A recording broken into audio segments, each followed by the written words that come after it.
In accordance with Rule 37 of the Council's Provisional Rules of Procedure, I invite the representative of Colombia to participate in this meeting. It is so decided. On behalf of the Council, I warmly welcome Her Excellency, Ms. Claudia Blum de Barberi, Minister for Foreign Affairs of Colombia. It is so decided. In accordance with Rule 39 of the Council's Provisional Rules of Procedure, I invite the following briefers to participate in the meeting. Mr. Carlos Ruiz Massieu, Special Representative General and Head of the United Nations Verification Missions in Colombia, and Mr. David Santiago Cano, Consultant World Wildlife Fund and Colombia Ambassador for One Young World. It is so decided. The Security Council will now begin its consideration of item 2 of the agenda. I wish to draw the attention of Council members to document S/2020/239, the report of the Secretary General of the United Nations Verification Mission in Colombia. So I now give the floor to Mr. Carlos Massieu. Muchas gracias, señor presidente. Mr. President, distinguished members of the Council, thank you for the opportunity to present the most recent report of the Secretary General on Colombia. I acknowledge also the participation of Foreign Minister Claudia Blum and Presidential Counselor Emilio Archila, whose continued support to the work of the UN Verification Mission is greatly appreciated. I also welcome today's participation of Mr. Santiago Cano as a show of the Council's interest and support for the role of the Colombian youth, the role that the Colombian youth are playing in the implementation of the peace agreement. Mr. President, as in every country, the COVID-19 pandemic is having a professional impact upon Colombia, and the peace process will undoubtedly feel its effects. However, it is encouraging to see Colombians finding creative responses to the crisis and responding positively to calls for unity as authorities at all levels take measures to contain the spread of the pandemic. Implementation of the peace agreement depends on constant engagement between the parties, as well as key state institutions, civil society organizations, partners from the international community, and others. These engagements is no doubt more challenging in the context of the nationwide quarantine in place since 24th March. Untargeted actions such as the restrictions on access to the former territorial areas for reintegration. But nevertheless, the parties and other actors are adapting in this changing scenario to continue implementing the peace agreement and ensure follow-up on peace-related matters. On 8 April, for instance, the Commission for the Follow-up, Promotion and Verification of the Final Peace Agreement, CCV, met by video conference to discuss the status of peace implementation, including positive results of the work of the tripartite Working Group on Accreditations, which is a mechanism constituted by the Office of the High Commissioner for Peace, FARC, and the Mission. Importantly, the CCV agreed to institutionalize periodic meetings with a special forum on gender and a special high-level forum on ethnic peoples. Also, the working group of the National Reintegration Council have continued to work through virtual sessions, and a dedicated working group on COVID-19 was recently created. The working group on health, which includes FARC, the Agency for Reintegration and Normalization, the Ministry of Health, and the Mission, has taken measures at the national level to prevent the spread of the virus from affecting former combatants and define a protocol to respond to eventual cases. Yesterday, 13 April, the Senate resumed its official sessions virtually, and the Chamber of Representatives is scheduled to do so later today. On 2 April, I participated in the first session of the Senate Peace Commission high-level mechanism to follow up on attacks against former FARC EP members and social leaders and monitor prevention measures. These virtual sessions brought together senators from parties across the political spectrum, including FARC, as well as ministers of government, the Presidential Council for Stabilization, and other high-level government officials, as well as representatives of state institutions. That, in order to analyze the violence affecting social leaders and former combatants, and devise measures to stop it. Also on that date, during a virtual session, the National Reintegration Council approved 3 additional collective productive projects, bringing the total to 52.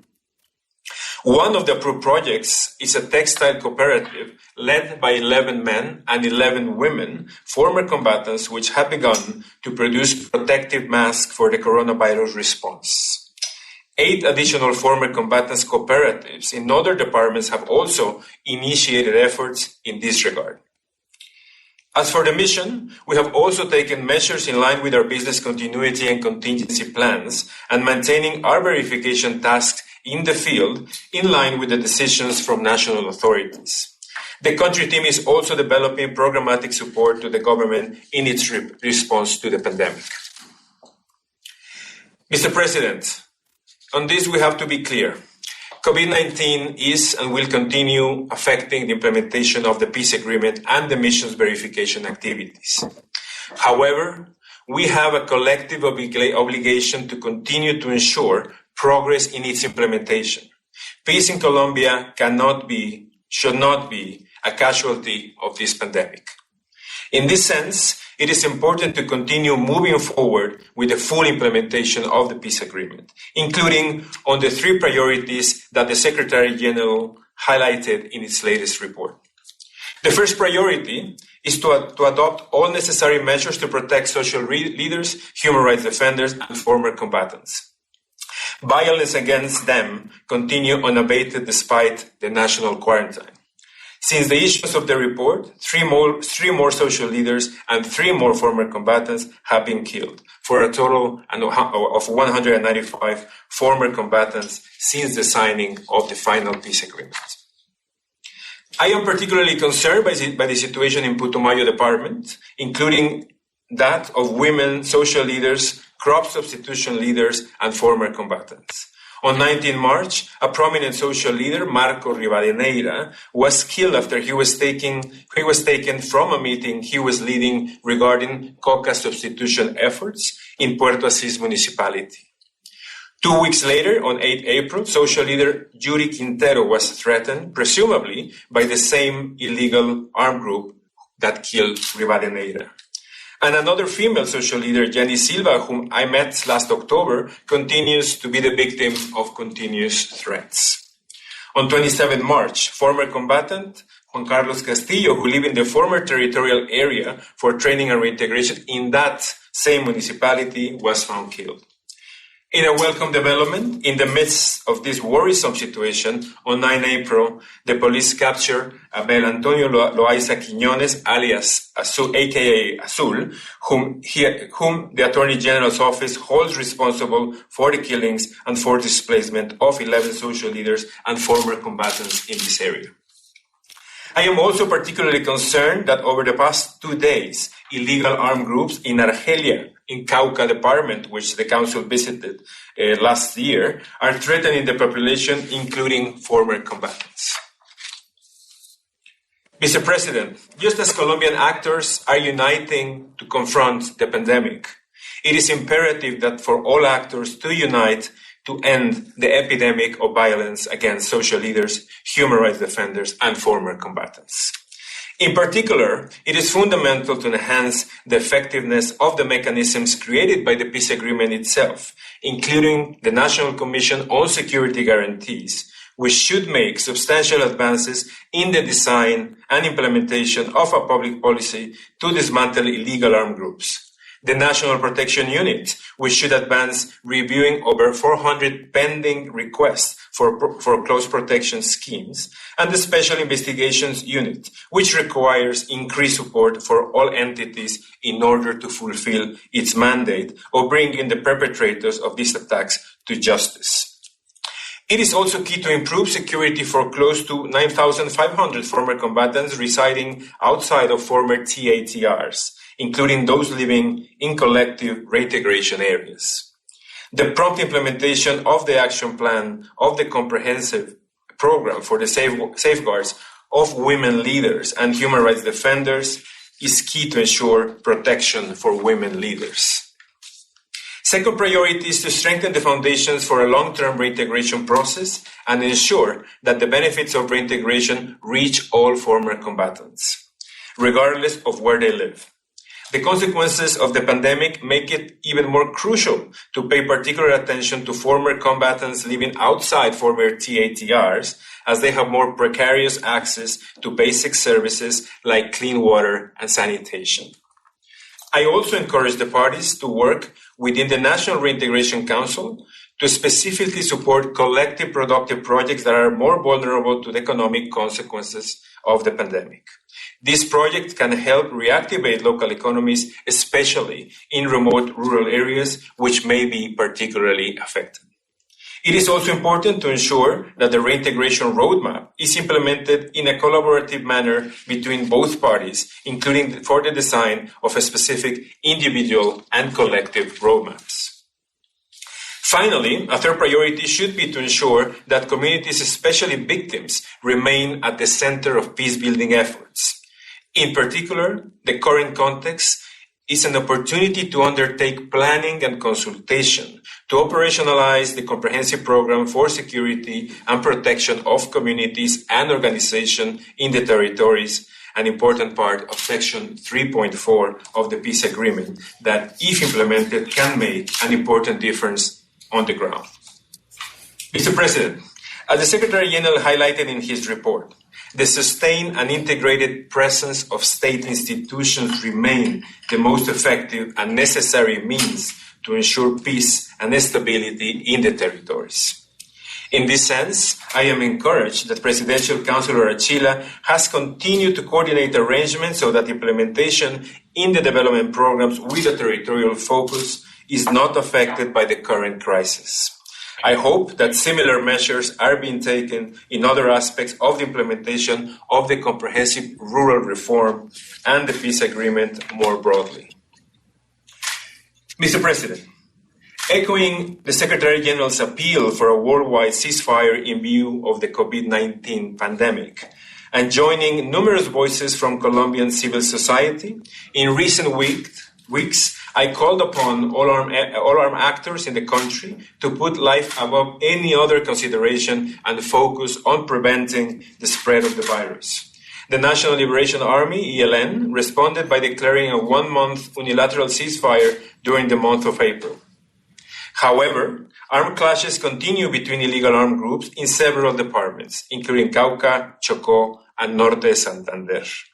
At a time when all efforts must be focused on fighting the pandemic, we urge all illegal armed actors in Colombia to desist from continuing to perpetrate violence upon vulnerable communities, including indigenous and Afro-Colombian communities.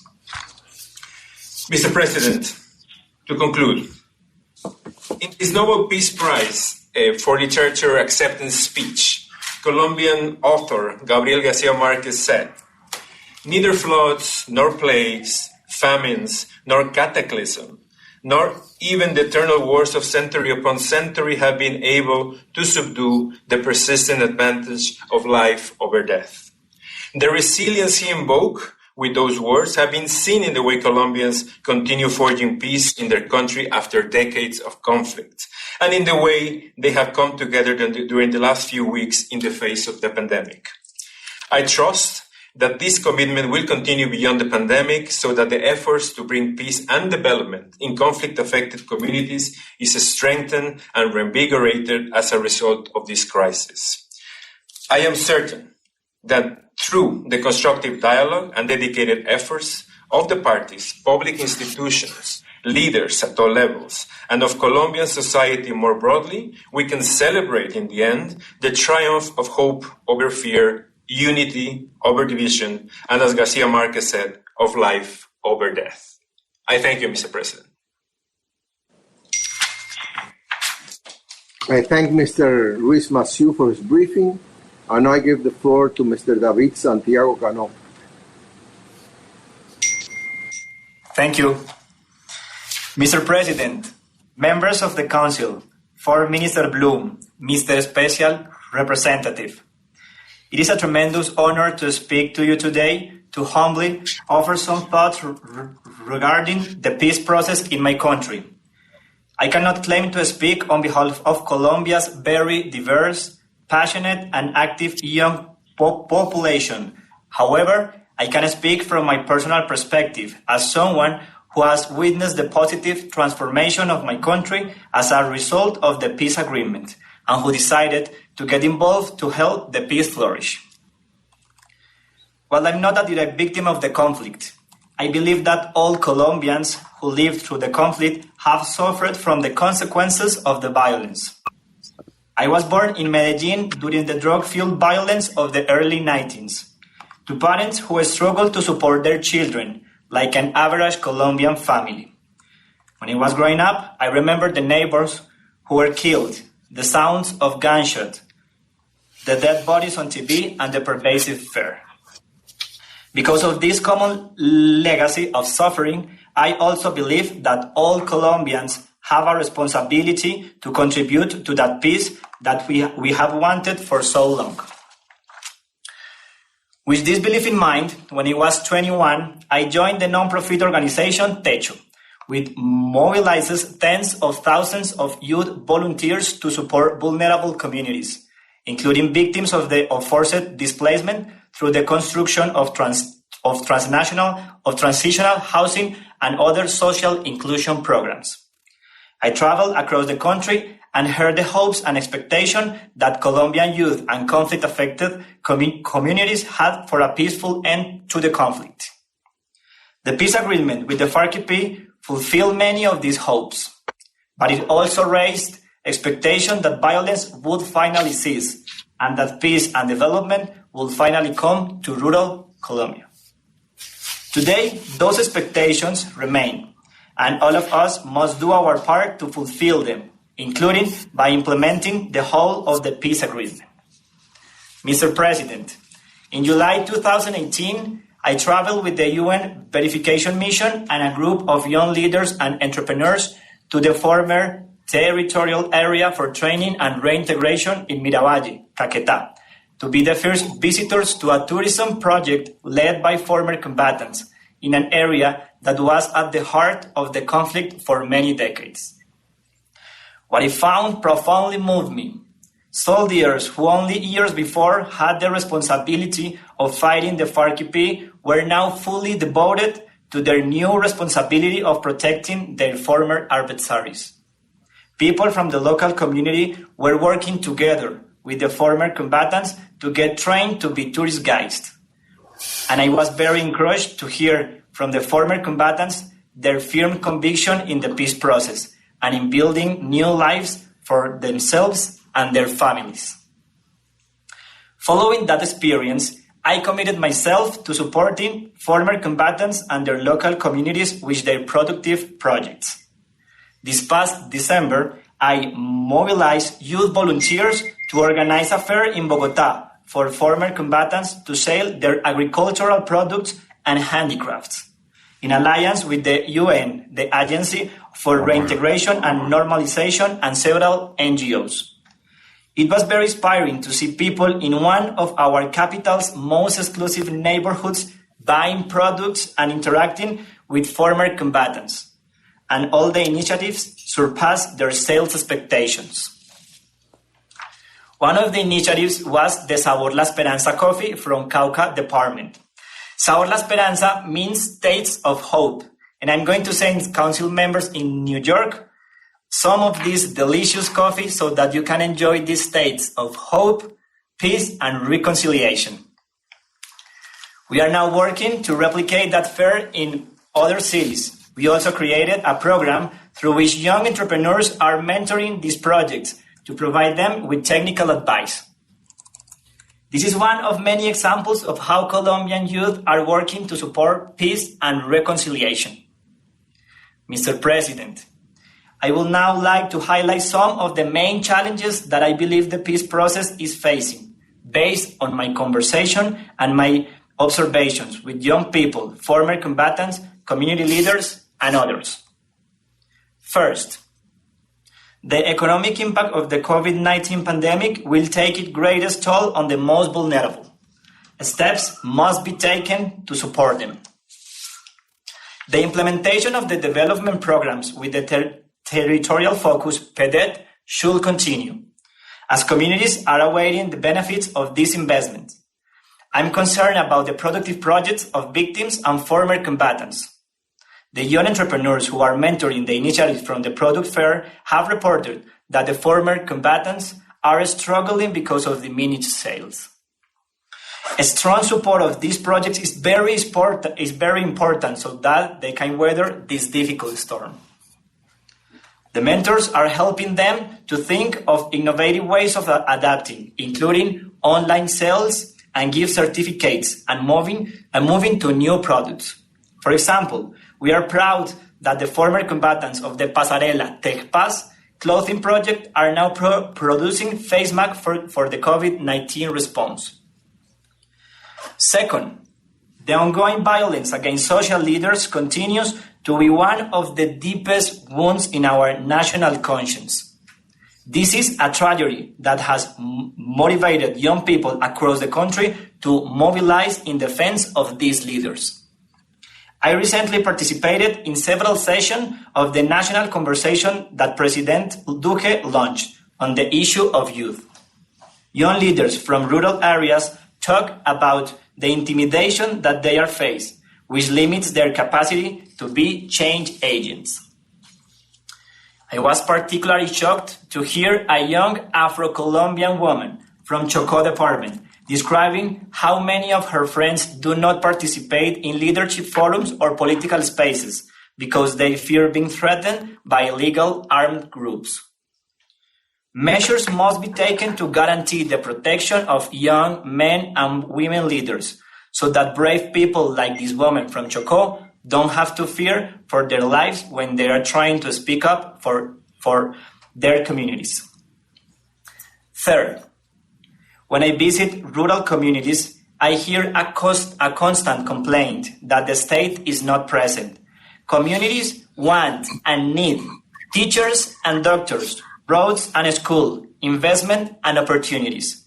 Colombia's geography has historically created sharp division between the cities and the rural areas. Now that the conflict with the FARC-EP has ended, it is an opportunity for this government and all future governments to commit themselves as a priority to bring state presence and investments to these regions. Indeed, it is their duty. In many of these areas, drug cartels and illegal armed groups take advantage of those vacuums to extend their control, including through the recruitment of children and young people. Let me be frank. As long as individuals continue to be using cocaine, including in many of your countries, it is young people and poor people in countries like Colombia who are paying in blood, tears, and suffering. Eradication is not the solution because it leaves poor farmers with little recourse for their livelihoods. The solution is crop substitution and economic opportunities. I have had conversations with coca-growing families, and I can guarantee you, if they are given the right tools and market access, they much rather grow coffee or cacao instead of coca. Finally, as a young man, I'm very proud that Colombia's peace agreement incorporates action to promote women's participation, including support for women leaders and women former combatants. In every single peace building or community effort that I have ever been involved, success has depended on the equal participation of both men and women. All actors must recognize this and make real efforts to implement the gender provision of the peace agreement. Mr. President, distinguished ambassadors, before concluding, I want to thank the Council and the international community for your support to the peace process in Colombia. I thank you on behalf of young Colombians who are now growing up with less fear and more opportunities. Since the peace agreement was signed, I have seen people who were kidnapped by the FARC-EP during the conflict sitting down to talk to former combatants. I have seen police officers and former combatants competing together on the same team in the National Rafting Championships. And I have seen young people from Colombian cities finally getting the chance to visit rainforests that were previously plagued by war. None of this would have been possible without the peace agreement. I thank the Council and the mission of the Dominican Republic for this opportunity. I hope the Council will continue to invite other young representatives to brief this distinguished body. This is what happened in Colombia, the end of the conflict. In every country on Council agenda, there are young women and men, like me, who are working hard to build peace and who have important contribution to make your discussion. I also thank the UN Verification Mission for promoting youth participation in peace-building efforts, and I thank the Colombian government for holding a national conversation on youth.